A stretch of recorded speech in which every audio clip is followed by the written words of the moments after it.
science and we as scientific beings in this scientific world don't recognize the mind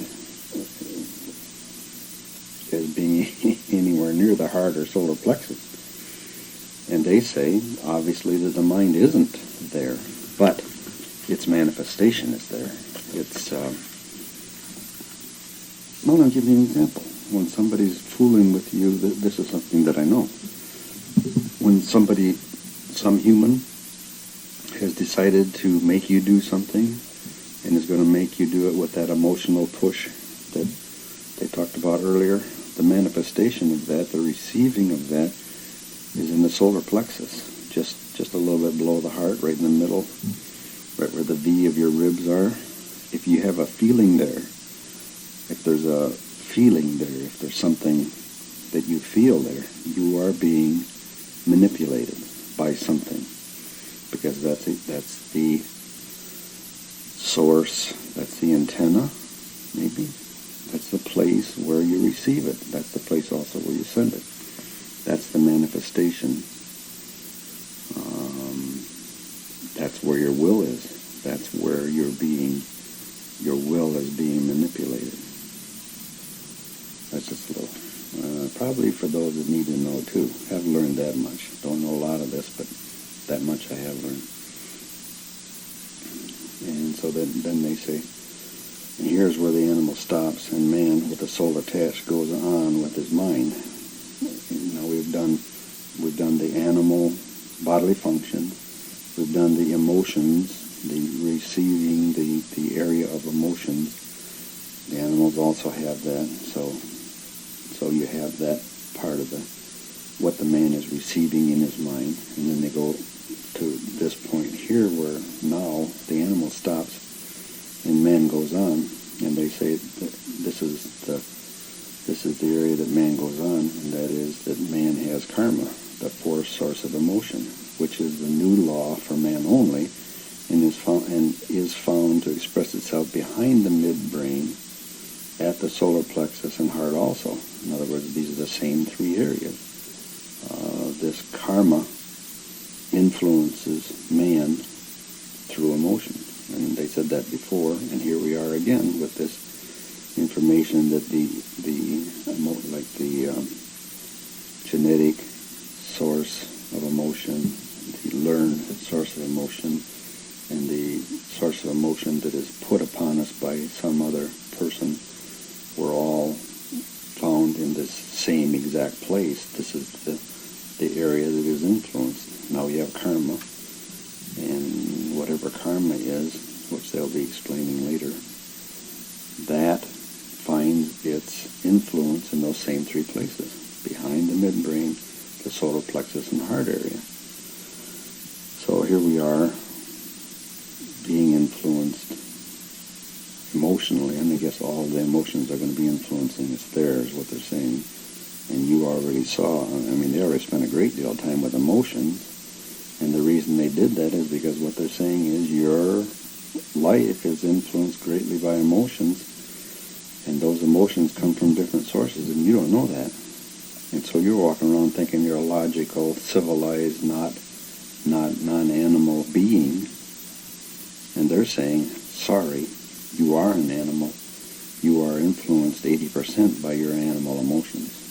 You're not a thinking, rational human being. You're an emotional animal. And you need to know that. And you need to know where these things are coming from and what they are, and gives you a view of the real game of life here, as it were. And so they go on. Have you noticed that all the functions of the mind so far are in the area where man does not maintain awareness? All of these functions are, for the most part, subconscious or below the conscious level of our awareness. Also notice that the animal kingdom goes no further. The animal doesn't have karma. That leaves them with the emotional sources 1, 2, 3, and 5. And here the animal stops. You remember 1 was the genetic cellular programs, 2 was the learned responses, 3 was the influences to keep the earth balanced, and 5 was man's mental projection. Animal stops there. He doesn't have any more. One other thing that you really need to notice here, it says, have you noticed that all the functions of the mind discussed so far are in the area where man does not maintain his awareness?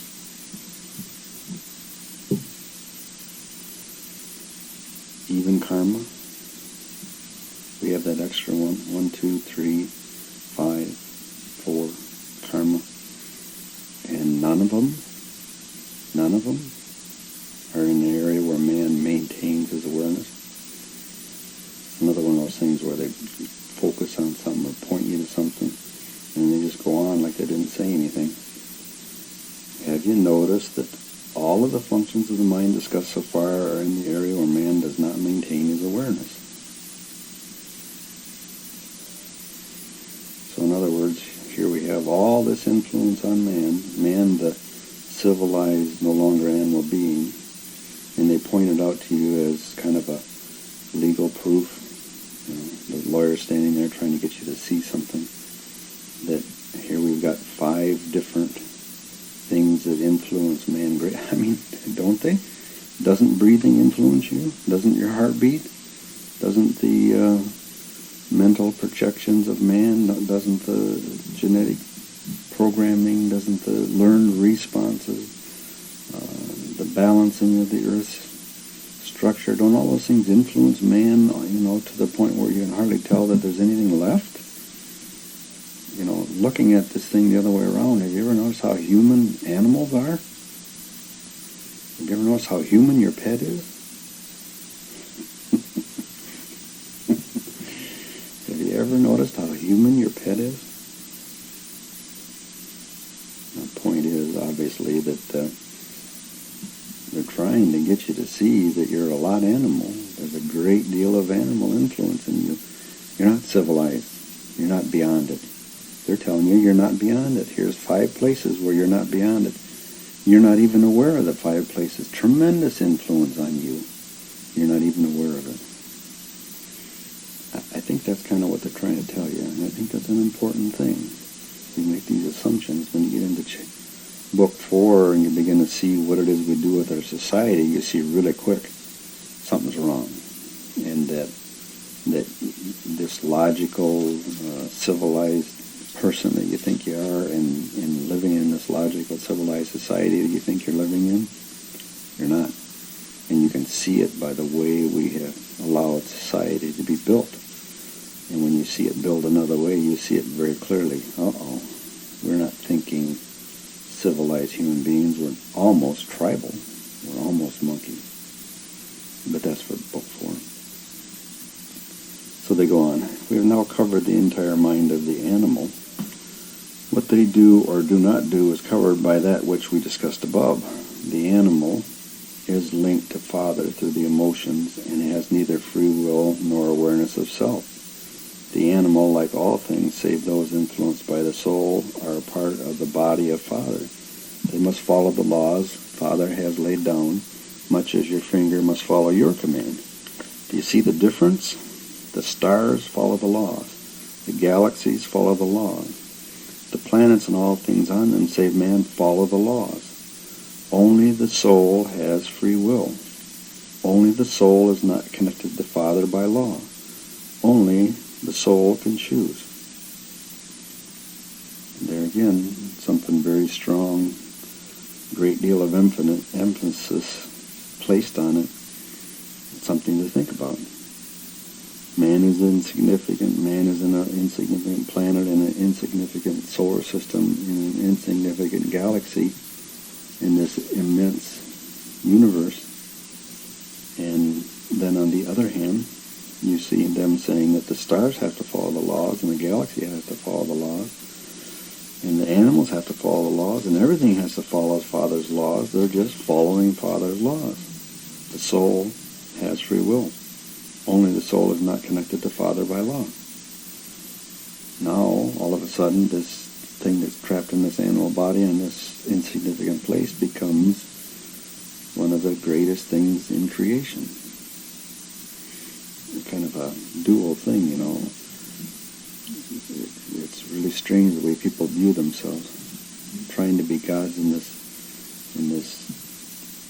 totally insignificant place in the specter of creation, and not knowing they're already the second highest thing in existence.